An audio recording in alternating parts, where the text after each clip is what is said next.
मुंबई आझाद मैदानात उपोषण. भिवंडी पीडब्ल्यूडीच्या 1,17,00,000च्या वाढीव बिल घोटाळ्याची चौकशीची मागणी. मंत्री गिरीश महाजन यांनी घेतली दखल.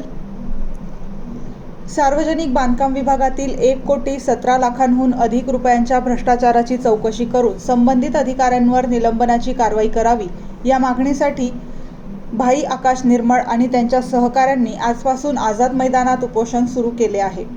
सार्वजनिक बांधकाम उपविभाग भिवंडी येथील उपअभियंता आणि सार्वजनिक बांधकाम विभाग क ठाणे येथील कार्यकारी अभियंता यांनी संगनमताने मंजूर निविदेपेक्षा जास्त म्हणजे 1,17,72,648.78 रुपयांचे वाढीव बिल काढून भ्रष्टाचार केल्याचा आरोप आहे.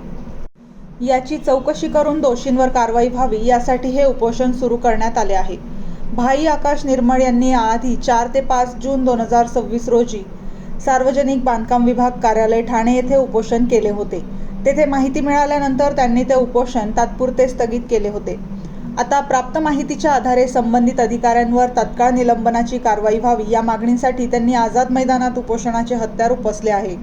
उपोषणाच्या पहिल्याच दिवशी मंत्री गिरीश महाजन यांनी उपोषणस्थळी भेट देऊन भाई आकाश निर्मळ यांचे निवेदन स्वीकारले.